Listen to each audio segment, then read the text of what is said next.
Good evening, everybody. My name is Tim Sika. I am a freelance film critic and host of Celluloid Dreams, the movie show podcast. Yeah, I wanted to say before we started, give it up for this guy, the director, the sound designer, the film editor, and the composer of The Secret Art of Human Flight. Thank you. Thank you. You've been all over the place, East Coast, West Coast, promoting this movie. You came just from New York, right? Oh, you mean like recently? Yeah, recently, like in the last 48 hours. So I had an artist residency in Ouray, Colorado for, I was presenting the other film I did at the same time, which is, I don't know how many of you here have seen Attack, Decay, Release. More than two. That's great. And I spent the month in Colorado, went straight back here for one day to do laundry, to New York for a press blitz and the SAG-AFTRA screening of this. And then straight to LA for the press blitz and the USC screening. And then straight here, yesterday. Well, I'm sure I speak for everyone here when I say that we are all absolutely chuffed to have you back in the city. Thank you. Using my word, I see, Tim. Okay, so this movie, Secret Art of Human Flight, there's some whopper themes in this picture. The personal management of grief, and at its fundamental core, it's about it's a story about dealing with grief, right? Living with it, hopefully healing from it. What was the line? If you want something to start, it's my favorite line in the movie. If you want something to start, you have to if you want it to exist, you have to be okay with it having an ending. Right. Anyway, my favorite line in the movie. But so, just for starters, can you talk about you had a sort of synchronicity with major personal loss right around the time you had undertaken to direct this project, right? And how did you infuse that into the feel and the look and the rhythms of this movie? Well, when Grant Rosenmeyer approached me with the script, he was like, we're thinking this could be like Safety Not Guaranteed meets Defending Your Life, and I said, I don't know if I'm ready to do like a super, super, super quirky take on grief because I just lost 3 friends in a row. And I said, if you want me, you get a certain thing, And I said, what was the movie that you just saw of mine? He said, I Am a Ghost. I said, oh, okay, my heaviest one. I said I would want to actually infuse this with maybe a little bit more, than the screwball buddy comedy. For example, like the whole coffin scene was just like it was like this wacky, thing, and I was like, dude, that's really terrifying. I don't know if it's that funny. And I said this actually feels like a home invasion film. I would actually want there to be like aspects of horror in this, and I think I felt like I just had a lot to I had a lot to process myself. And it was great because through pre-production and actually going to Massachusetts, this is the first film I didn't shoot in the Bay Area. It's also the first film I didn't write. So there was a lot of stuff going on here. So meeting the crew, casting from Massachusetts in that house. We all lived in that house while we were preparing to make the movie. We got Paul Raci, got Academy Award nominee Paul Raci, and I remember thinking to myself, like, how are we going to get that? I've never worked with Hollywood people before. Like, what am I going to do to get this Hollywood, this nominee? And I remember I'm waiting for him to show up, and I'm like texting Grant Rosenmeyer. I'm like, dude, where are you? He's like, it's just you. I'm scared. I'm not going to meet Paul Raci. I'm like, oh, I'm alone. Paul shows up, and I put in my confident drag, and I'm like, thank you so much for joining us, Mr. Raci, and congratulations on your Independent Spirit Award and your Academy Award nomination. He's like, cut the bullshit. He was like, we're not here to talk about me. I'm here to tell you that I just watched Bitter Mill, and I thought it was one of the most beautiful films. And I was like, wow, okay, I think we might have him. So, we're preparing. One day before Paul Raci shows up, before day one of the shoot, I get a call from my mom, and she says, your father died. And this was COVID. And I remember in that moment, I thought to myself, okay, I have a choice. This is that moment where you're supposed to go and deal with this and say, okay, the shoot is off. But then I thought, even if I weren't shooting, it would be really tough for me to get back to the Philippines, So I was with my cinematographer, Marcus Menser, and I looked at him. I said, You're gonna have a lot to deal with the next few weeks because I can't not direct this honestly, and that process of directing honestly was kind of liberating too, right? Because I feel like when I've directed my previous films, I wrote the scripts, so I always have this neurosis of thinking that maybe I kind of Stockholmed a bunch of people into believing that this script is good. You know, like there's no accountability because I'm at the top. But with me being chosen by Grant Rosenmeyer to work with Paul Raci and Marcus Menzer, I'm thinking, oh, I'm a hiree just like everybody else. I'm a director for hire. And we all kind of had this duty to bring this script to life. So when I got to meet everybody, Lucy DeVito, Paul, everybody, the gaffers, or the gaffer in our AC, everybody behind the camera too, we all had suffered loss over the past couple of years because this was smack dab in the middle of the pandemic. And we were bubbled. We had COVID officers. We couldn't make contact with the outside world. We had to live in one house. We had to get really close. And I basically said, okay, everybody, before we shoot a scene, I want to ask you all, does this feel resonant? And so I feel like we would just process while we rehearsed, and finally, you know, I wouldn't yell action until we felt comfortable. And that was the infusion. It's interesting because to your point about it being your first, it was your first shot, not in the Bay Area. The first film, because all your films you've written prior to this, written by a different screenwriter, Jesse Orenshine, and I understand you even lived on the set while you were filming it. Yeah, we lived in that house. For the most part, we lived in that house. But then when we had to start painting it and doing crazy things to it, we moved to an abandoned Christian camp. And that was you actually see it in the film. Whenever there's nature, it's actually the camp that's just right outside our cabins. Well, you may have answered this a little bit, but did any of that, what you just said, require a specific change in your approach to the way in which you were, fundamentally accustomed to making movies? Obviously, this was somebody else's project. I'm goading you on here because you said something to me once that impressed me. You said it got you to get outside of yourself.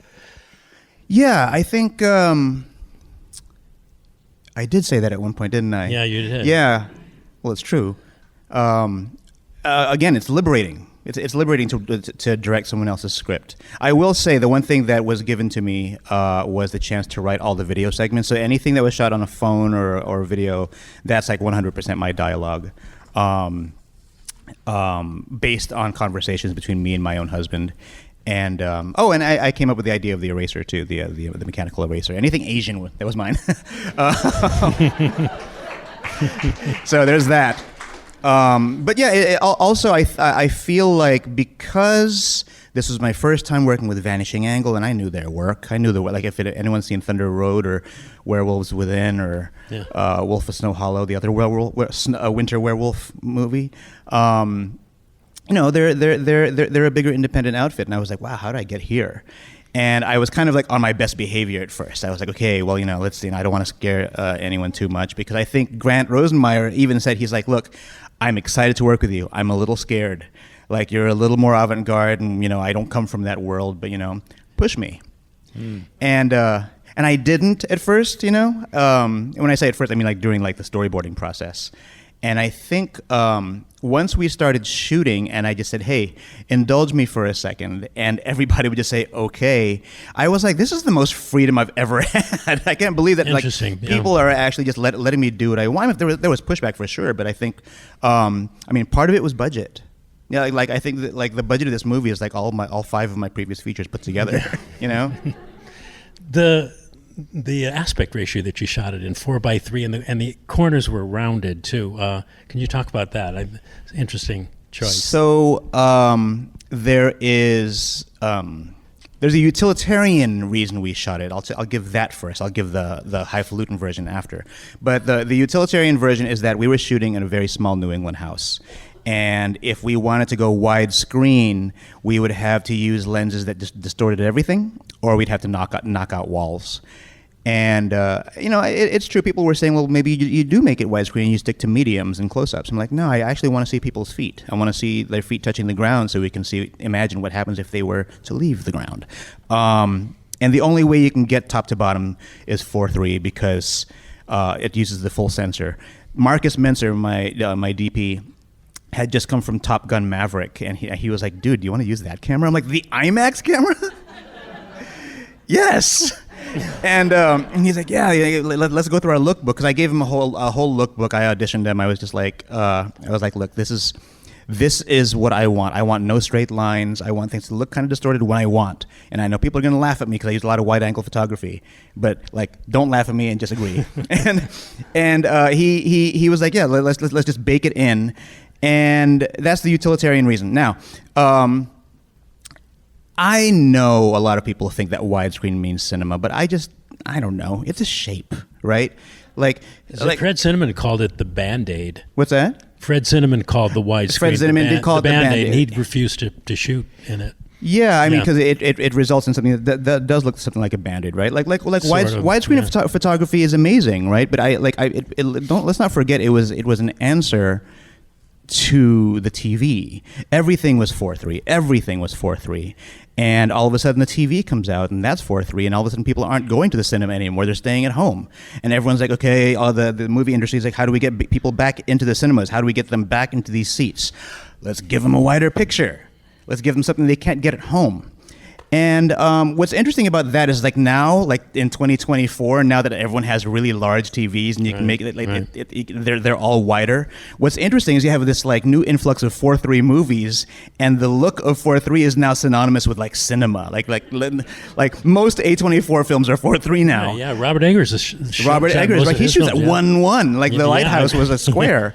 But the rounded corners was very specific to me because I like that it looks like the picture's not cropped. I think a lot of times, and maybe this is my old school mentality here, but I remember, I don't know if Rich Wong is in the audience, but like Richard Wong and I, one of our biggest complaints in college was people looking at our letterbox images and saying like, "Why'd you cut off the top and bottom?" And having to explain what letterboxing was. And I think it was like around I Am a Ghost, and Anna Ishida's in the audience here, like one of the things I said is that when you round the corners, no one's going to ever question whether it's cropped or not, because that's the whole image. Even more so for a 4:3 image. And if I could be honest with you, one thing I was always worried about was like, when this gets released, this is probably going to be showing in a bunch of cinemas on a 185 screen. So it'll be wide with like this 4:3 image right in the center. So thank you, Roxie, for actually presenting it properly.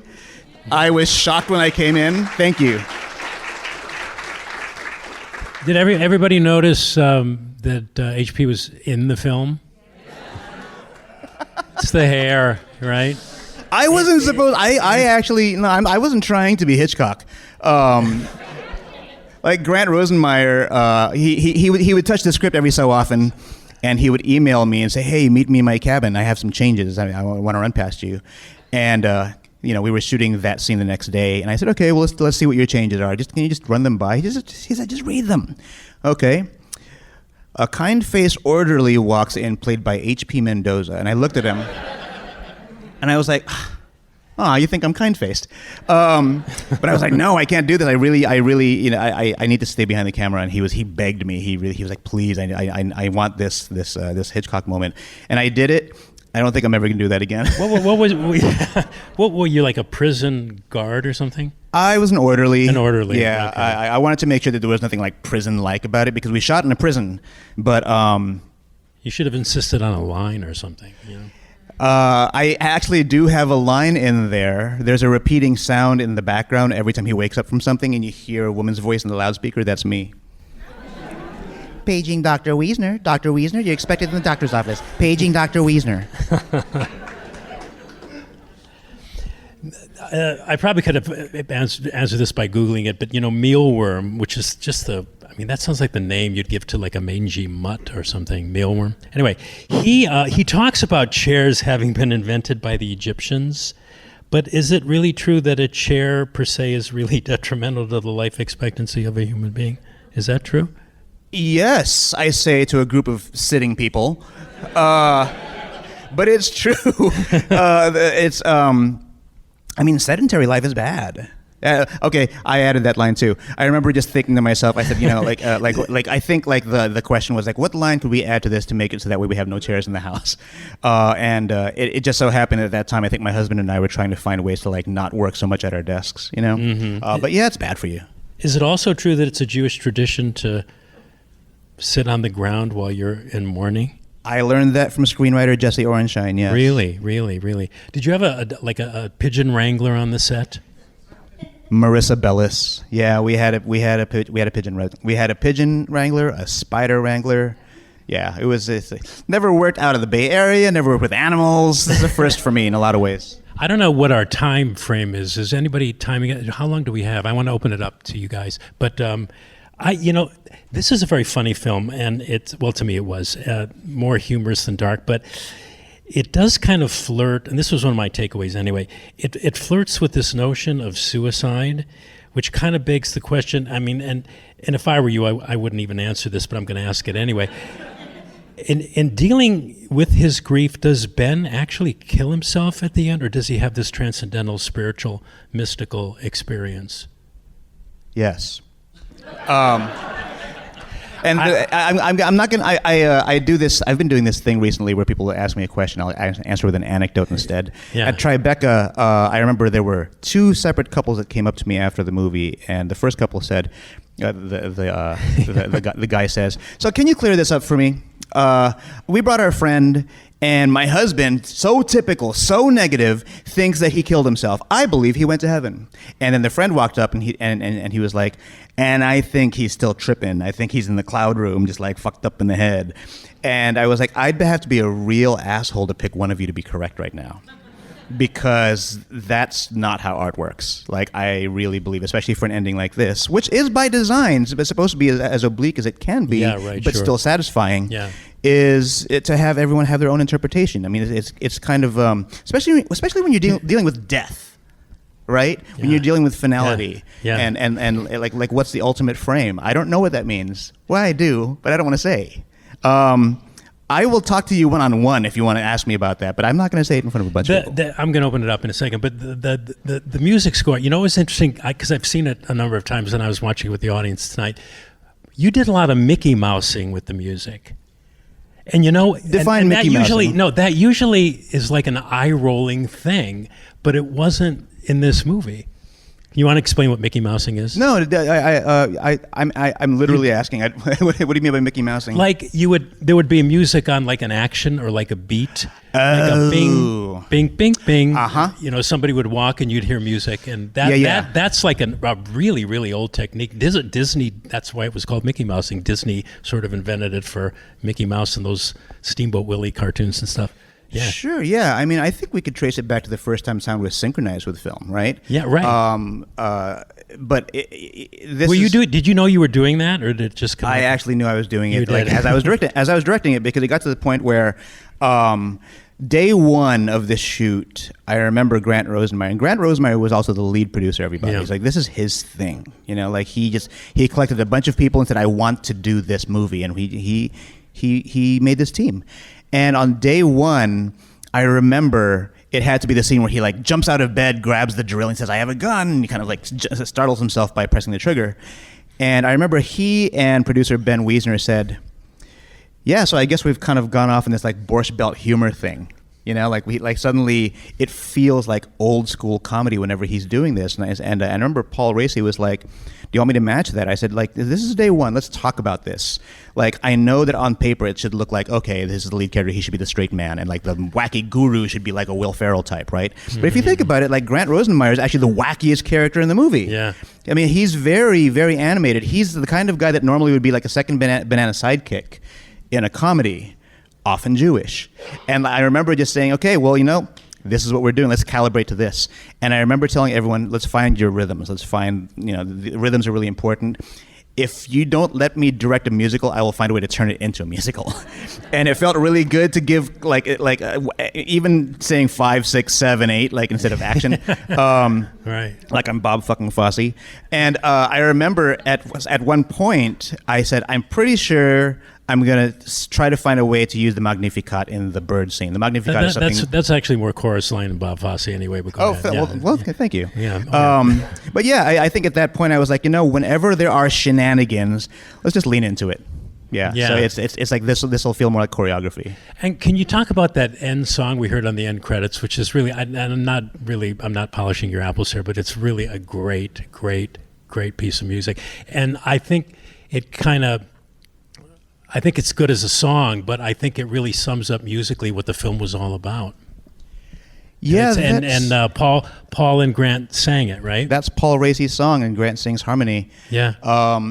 Basically, I wanted to write a song that has some actual singing in it, and I knew we weren't going to have a musical number in it, but I always try to find a way to like even force that into films. And I didn't have them sing in the film, but I really wanted to write something based on Mealworm's speech that he gives in his initial video.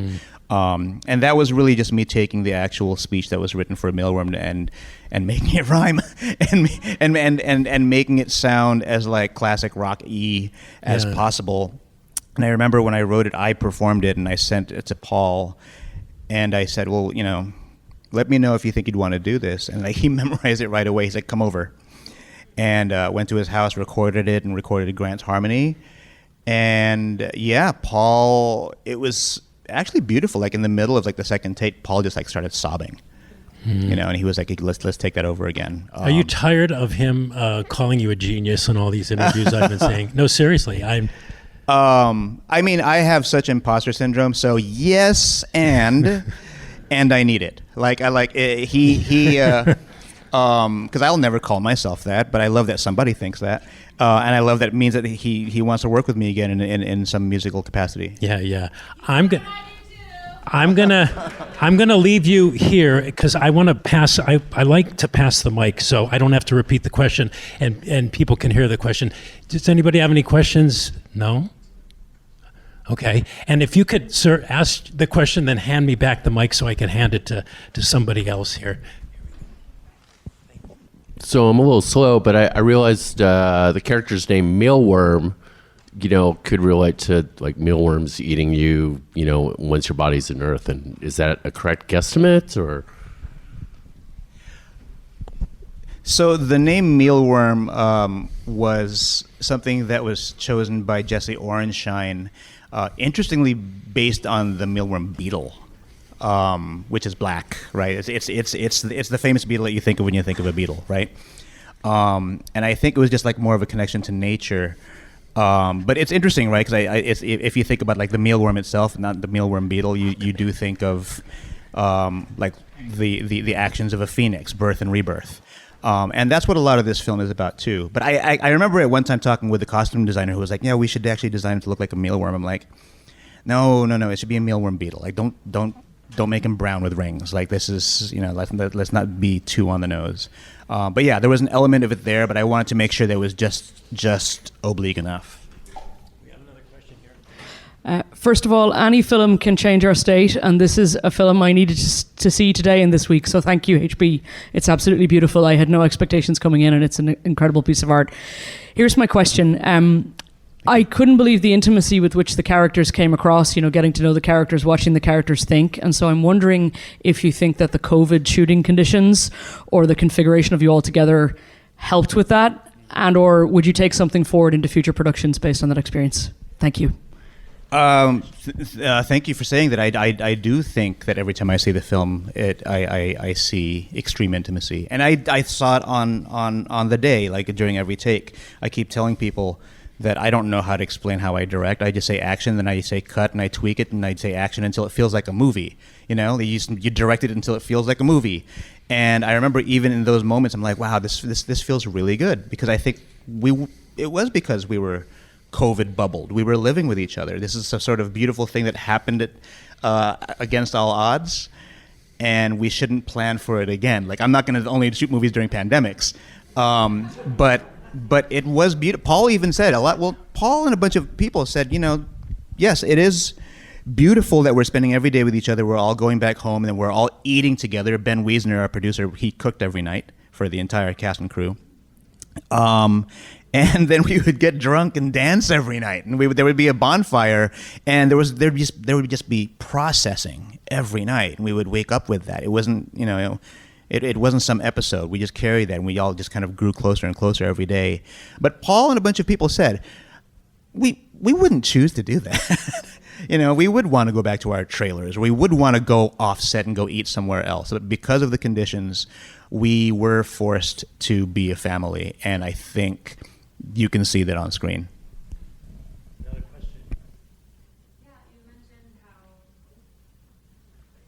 There we go. You mentioned how this was your first film not in the Bay Area. What aspects of sort of the Bay Area film scene do you feel like you brought with you, and what of the Massachusetts film scene do you feel like you embraced? I don't know if there was like a Massachusetts film scene that emerged from the actual shoot, other than we had Massachusetts film folk working with us, but actually for the most part they were New York film folk. And as far as Bay goes, it was me and Nike Robinson, who plays Gloria's husband, the brother-in-law. He's from the Bay Area. He's from Oakland, and that was actually really fun to have him show up on set, and like we're just like rattling off names of all the theater people we know, and all POCs. I think what I brought from the Bay was probably, see, it's so hard. I don't even know if what I'm saying is right. I'm assuming this based on what I've heard people say about me. But I think every time I kind of made a decision on the fly, or whenever shit would hit the fan, I'd be like, okay, let's pivot. And I don't know, Richard Wong and I, like one thing we always talked about is like, well, you just keep on going, you just keep on directing. Richard Wong directed Colma the Musical, I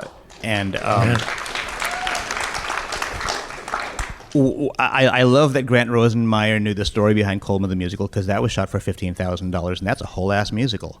So like, if we have like something like stopping us from doing a mountain scene, just make it happen. For example, we were like, okay, do we build a mountain? Like, how do we do this scene? And I'll never forget like Ben Wiesner saying, we could just go somewhere that's 3,000 feet high. I'm like, oh, you mean like an actual mountain?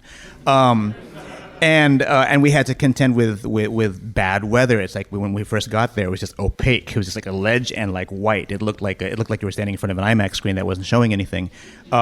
And one thing I would love for people to see, I'm going to be posting it sometime next week, and I'm posting this behind the scenes footage. And if for no other reason than I want people to know that we were actually there. I think a lot of people are like, wow, that's a good CG, or that's a really good green screening. I'm like, no, that was a beautiful spot in North Adams. It's called Mount Greylock.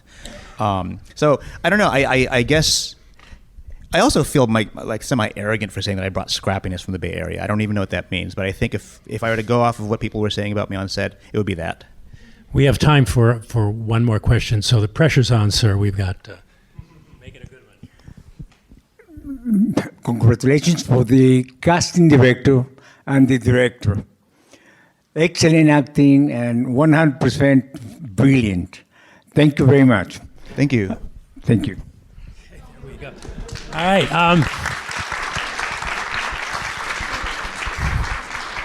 Okay, so the movie is The Secret Art of Human Flight. If you liked it, feel free to go on social media, tell everybody what a great time you had, and tell your friends to come out and see it. It's playing, all week here at the... All week here. This is indie film, so this is that thing where we're seeing how ticket sales go, and if things go well, we open up in other theaters. So yeah, this might be it. I don't know, but let people know. So if you have any questions, hit me up. You all know how to find me. Please give it up. HP Mendoza. Thank you so much.